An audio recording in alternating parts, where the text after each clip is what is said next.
The email came at 2:14 a.m., but I didn't see it until the next morning, after logging my field report and checking the signal repeater near the snow ridge.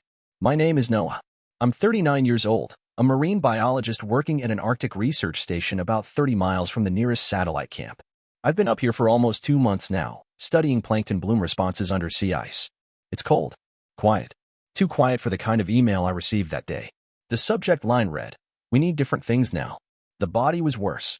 Leah, my partner of 6 years, didn't even bother softening the blow. She'd moved in with Parker, her yoga instructor, and said I should have seen this coming. Said she'd already emptied our shared investment account, sold most of the things we co-owned, and had no intention of returning. Just like that. Gone. I didn't react the way most people might. I sat down at the narrow metal desk bolted to the wall, stared at the screen, and typed 2 words. Acknowledged. That was it. Mateo, my colleague and the only other person stationed with me, glanced up from his breakfast ration. He didn't say anything, but I could feel his eyes on me. "You good?" he asked finally. "Yeah," I said without looking at him. "Just routine equipment data. Systems lagging." He gave a small nod and went back to his oatmeal. Mateo wasn't the prying type. Good thing, because I didn't know how to begin explaining the kind of betrayal that sits quietly in your chest and eats through the walls like acid. I stared out the reinforced window. Snow drifted across the ice, just like it had yesterday. Just like it would tomorrow. It wasn't like I hadn't seen it coming. Leah had been changing for months before I left. New hobbies, new friends, constant retreats she claimed were for women's healing. I wanted to believe her. I even helped her pack for one of those yoga weekends. Turns out Parker was part of that package. I think a part of me knew. Not just suspected knew. But I stayed optimistic. Naive, maybe.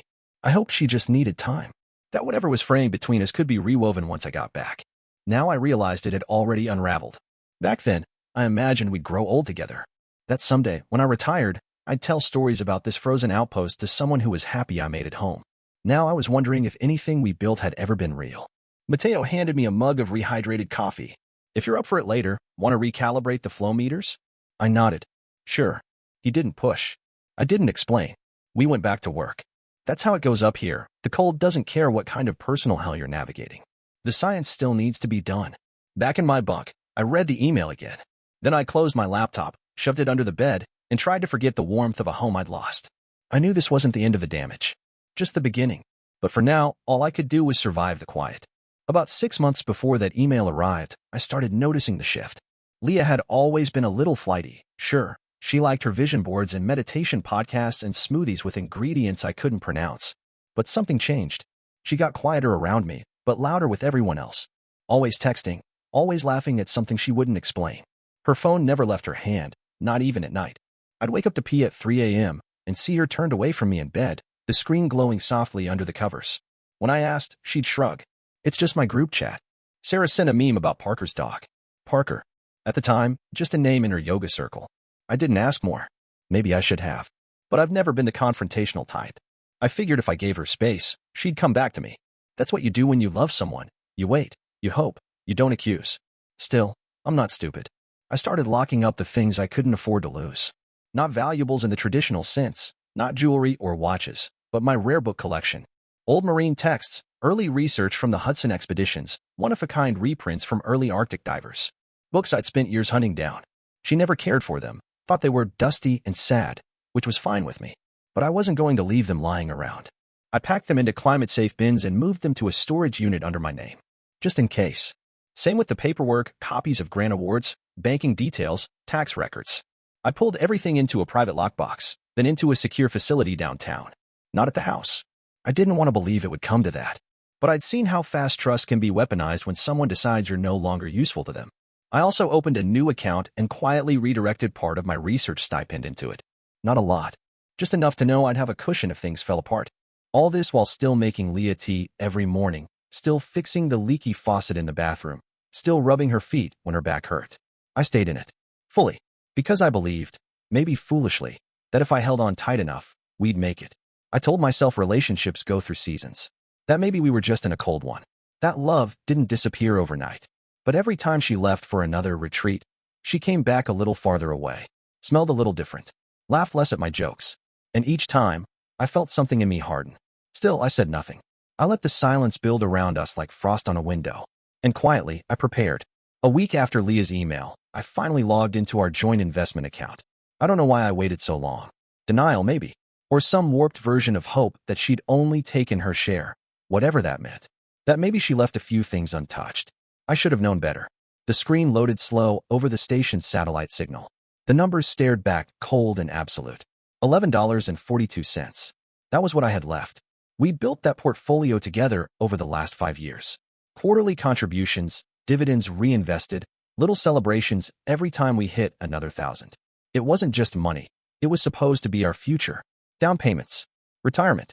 The kind of stability we never had in our 20s. Now it was gone. I clicked through the transaction history. It didn't take long to see the pattern. Leah had started siphoning funds almost immediately after I left for the Arctic. Not big chunks, not enough to trigger alerts. Just slow, steady withdrawals. 10 grand here. 5 there. Transferred into accounts I didn't recognize. She'd even marked one of them as Yoga Retreat Logistics. Beneath the transaction log was a notice I hadn't seen before. Authorized account manager change, January 4th. That was the week I flew out.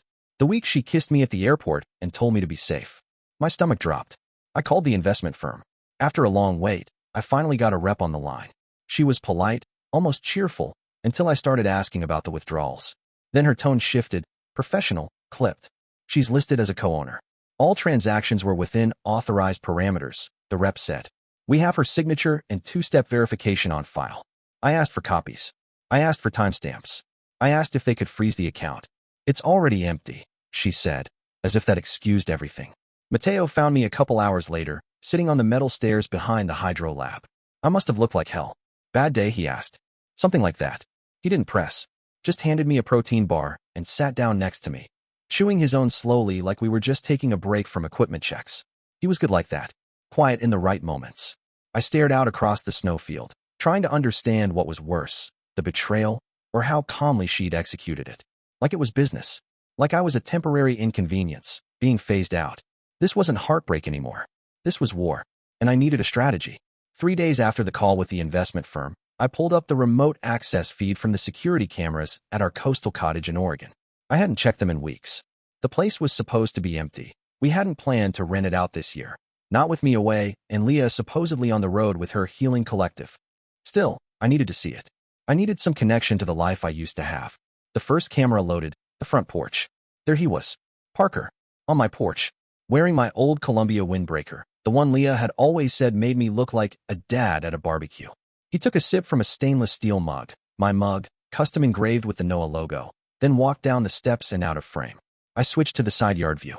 He appeared again, tossing a towel over his shoulder, flipping my kayak down from its rack like he'd done it 100 times. Like he belonged there. He doesn't belong there. I sat frozen for a second, watching him carry my gear down to the beach path. I felt a slow, steady burn crawl up my spine. Not rage, not exactly. Not grief either. Something colder. Clearer. I clicked through more footage. The timestamps showed him coming and going for weeks. Sometimes Leah was with him, sometimes not. Once, I caught her showing someone else around the property. A tall man in sunglasses who took photos of the deck and asked questions I couldn't hear. Something clicked in my head. This wasn't a getaway. They were prepping the place. Staging it. Selling it. I opened a new document and started typing a list. Contact Erica, lawyer, Oregon State licensed. Review deed and property ownership terms. Check for unauthorized real estate activity. Lock pension access via employer HR. Freeze secondary investment accounts. Update passwords, all platforms. Pull credit reports, both names. Notify tax advisor. It wasn't about revenge. Not yet. This was about pulling what was left of my life back into my own hands. Mateo glanced over from the comm station later that night. You're typing like someone who just discovered time travel. Close, I said, not looking up. Just catching up on reality. I worked through the night, sending encrypted documents to Erica, setting fraud alerts, creating digital backups of everything I had. Every shared file. Every signed form. Every record Leah might try to spin later. Grief was over. Grief was useless. Now it was time to fight smart. Let her keep Parker. I'd take back everything else. I landed back in Oregon under a different name. The inn I picked was just outside Cannon Beach, old, creaky, smelled like cedar and rain. Perfect. The owner handed me a brass key without asking too many questions. I signed the ledger as Thomas Gray, a name I pulled from an old paperback on the plane. It wasn't about hiding. Not exactly. I just didn't want anyone recognizing me before I was ready. The next morning, I met Erica at a quiet cafe 2 towns over. She looked exactly the same. Hair pulled back, blazer crisp, no small talk. We'd gone to college together. She used to quiz me on mollusk classifications while I proofread her case briefs. Figured you'd call sooner, she said, sliding a folder across the table. Inside, screenshots, photocopies, and a scanned PDF of a notarized document I'd never signed. That's a loan application, Erica said, flipping to the next page. Against the cottage. Signed and approved 3 weeks ago. I stared at the signature. My name. My handwriting. Almost. She traced your old passport signature, Erica said. Sloppy work. Didn't even bother with a notary who'd ask questions. The guy works out of a strip mall near Lincoln City. I swallowed the rising bile in my throat. What did she take? $250,000, she said. Supposedly for renovations. I sat back, stunned. The whole property was worth maybe double that, if you stretched. We'd never even taken a home equity loan before. Never needed to. And Parker. She opened another file. Legal name, Parker Lucas Ryman. Used to run a quote-unquote wellness retreat in Arizona. Got shut down for fraud, took deposits from single parents, veterans, even a woman going through chemo. Never delivered. Moved states. Started again. My stomach dropped. I remembered Leah gushing about his heart-centered approach. About how he saw people in a way I didn't. What's their angle? I asked. Erica leaned in, voice low. They're flipping the house. Already got a real estate agent involved, Simon Gallagher. Notorious for shady deals. All cash buyers, quick turnarounds, no inspections. Can we stop it? Absolutely, she said. But you need to decide what you're after. Revenge? Or restitution? I didn't answer right away. I thought about Parker in my windbreaker. About Leah bringing strangers into the house I'd painted with my own hands. About the bank statements. The forged documents. The silence. No revenge, I said. Just accountability. Good, she said. Because we're gonna bury them in evidence. She handed me a burner phone and a list of names, contacts and fraud investigation units, real estate oversight committees, and local media, just in case. I felt something shift inside me, like a bolt sliding into place. Later, back at the inn, I watched the sun go down over the cliffs and thought about the life I'd built, and the one I was going to rebuild. She took the money. She tried to erase me, but I was still here. And I wasn't done. I didn't sleep much that week. I didn't need to. Erica had started the paperwork blitz, cease and desist letters to the real estate agent, a formal fraud complaint filed with the Oregon Department of Justice, and a warning notice to the bank that had issued the loan. But I needed more than documents. I needed proof. The security system at the cottage was old, but reliable. I'd set up cloud backups years ago, mostly for wildlife watching. But now it served a different purpose. I pulled hours of footage. Parker and the real estate agent, Simon Gallagher, came and went like they owned the place. They rearranged furniture, added potted plants to the porch. Parker wore my old flannel like it belonged to him. Simon took photos from every angle, sometimes with buyers in tow. One woman asked, "So this'll be a cash deal?" Parker nodded. "Quick and easy. No need for inspections." Simon added, "This place is ready to move. The owner's flexible." I paused the feed, took a screenshot, and emailed it to Erica. The next clip was even better. They were in the kitchen. Parker leaned against the counter, sipping something from a travel mug, probably turmeric tea, knowing him, while Simon paced. "You said the paperwork's clean," Simon said. "It is," Parker replied. "She handled all that before she left. We're just doing the final touches now." Leah, she forged my name, drained our accounts, and now she was letting Parker peddle our home like it was some beachside deal of the week. I set up time-stamped backups of everything and made duplicates on separate USB drives. One I delivered to Erica. Another I mailed to my old friend Gabe, a federal agent with the Financial Crimes Division. We hadn't talked in years, but when I sent him the clips and my write-up, he replied within the hour. "This is solid. I'm forwarding to the white-collar unit. Sit tight." So I did. I started cataloging every relevant detail. The notarized forgery, the fake listing, the footage of Parker moving my belongings into a storage pod labeled Donate. They weren't just flipping the house. They were trying to erase me completely. My name, my signature, my history in that place. But the thing about trying to disappear someone is, sometimes they come back smarter. I called the pension board next. Froze any disbursements. Then I filed a request with the county to flag the property as under legal dispute. It wouldn't stop everything, but it slowed them down, just enough. By the time the official investigators called to schedule an in-person interview, I had a binder full of exhibits. I didn't cry. I didn't shake. I just handed it over. Let them dig the grave Leah and Parker had been carving. I was done hoping they'd come clean. Now, I was making sure the whole mess went public. They scheduled the sting for a Tuesday. Gabe called me the night before. He sounded tired, but focused. "We've got them recorded discussing illegal sale tactics, forged documents, and misrepresentation to potential buyers. It's enough. Are you sure she'll be there?" I asked. She's on the showing calendar for noon, he said. Don't worry, Noah. We've got eyes on all of them. I didn't reply right away. I was parked on a cliff overlooking the beach, the cottage visible in the distance. The windows I'd painted. The deck I'd built by hand. Now it was a crime scene wrapped in potential buyer brochures. The next day, I stayed just far enough away to be invisible. Agents moved in fast. Parker was wearing my fleece-lined jacket again, talking animatedly to two well-dressed men near the fire pit. Simon, the real estate agent, was holding a clipboard, pointing out the view like it was some God-given commodity. Leah arrived late, pulling up in my old Subaru, the one she said didn't suit her lifestyle anymore. I watched from my car as the two buyers shook hands with Simon. That's when the agents made their move. Two SUVs pulled into the driveway. Unmarked, but unmistakable. 5 plainclothes officers stepped out, calm and composed. Parker spotted them first. His smile faltered. Then he tried to walk back inside. Parker Lucas Ryman, the lead agent, called out. Federal agents. Please keep your hands visible. Simon dropped the clipboard. The next few minutes felt surreal. Parker tried to bluff. This must be a mistake. I'm just helping a friend. Leah took a step back. Wait, what is this? But the agents weren't there to talk. They separated them, read their rights, and started searching the premises. One of them pulled a folder from the kitchen counter, the buyer agreement paperwork, already filled out. My forged signature right at the bottom. That was the moment Leah realized this wasn't some clerical misunderstanding. She looked around, panicked, and then locked eyes with one of the agents as he pulled the manila envelope from his jacket, the same one I had prepped with Erica. The receipts, the footage, the notarized forgery. She went pale. They didn't handcuff her, not yet, but they asked her to come down for formal questioning. I watched from the ridge, arms crossed, breathing slow. No part of me wanted to storm in. I didn't want to scream or confront or demand an apology.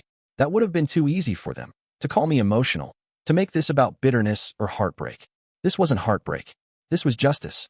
I waited until the last car left the driveway, Parker and Simon in the back of separate vehicles, Leah sitting on the porch with her head in her hands. Then I started my car, and I drove away without looking back. The investigation moved faster than I expected. Parker and Simon were both indicted within the month. Conspiracy to commit wire fraud, real estate fraud, and forgery. Their attorneys tried to claim ignorance, miscommunication, bad advice. But the security footage, the bank records, the forged loan documents, that was ironclad. They didn't stand a chance. Leah, on the other hand, took a different route. She pled ignorance. Claimed Parker handled the financial side, that she didn't know the loan had been taken against my name, that she had no idea he'd been using my identity to fast-track the cottage sale. But Erica dismantled that defense in under a week. Emails from Leah to the notary.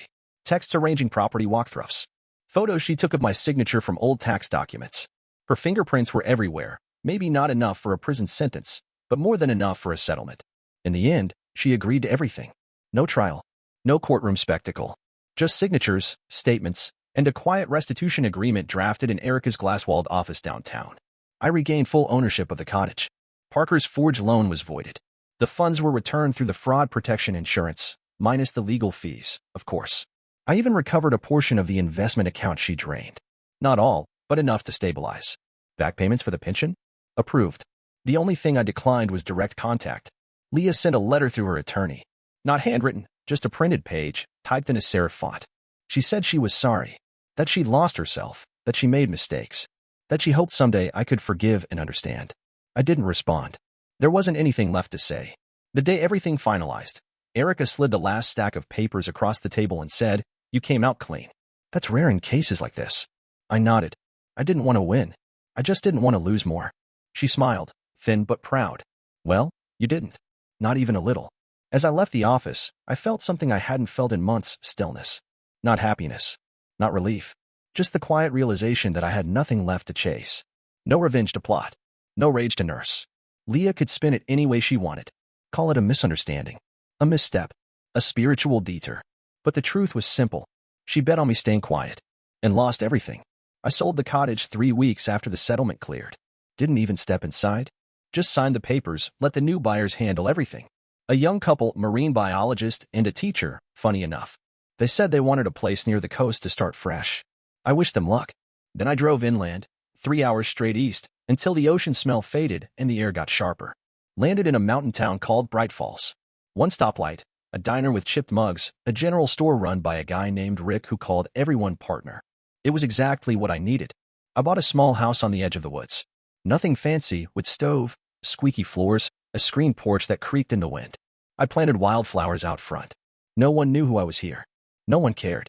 Perfect. The day I moved in, I drove down to the local shelter and adopted a dog, a thick-headed Labrador mix named Gus with one floppy ear and no regard for personal space. He's stubborn, loud, and eats like he's been starved since birth. I love him. I didn't go back to marine biology right away. Took some time. Hiked every trail I could find, cooked my own meals, learned how to split firewood without taking out my shin. Eventually, I started leading eco-hikes for tourists, a couple hours through the pines, pointing out birds and plants and facts about glacial runoff. People seemed to like it. No contracts. No meetings. Just me, the woods, and whoever shows up. One afternoon, I came home to a letter in my mailbox. No return address. Just a plain envelope with my name written in careful script. Inside was a short note. I read what happened. I don't know you, but I wanted to say thank you. Parker did the same thing to my sister last year, drained her accounts, nearly cost her everything. You speaking up gave her the courage to press charges. Just thought you should know. K. I sat on the porch for a while after that, watching Gus chase shadows in the yard. Fighting back wasn't just about what I lost. It was about what I stopped from happening again. That thought, it steadied me. Gave the whole mess a sliver of meaning. Some scars don't fade. That's fine. I'm not trying to erase the past. But here, in the woods, with my dog and the dirt under my boots and no one asking me to sign anything, I feel like myself again. And that's more than enough.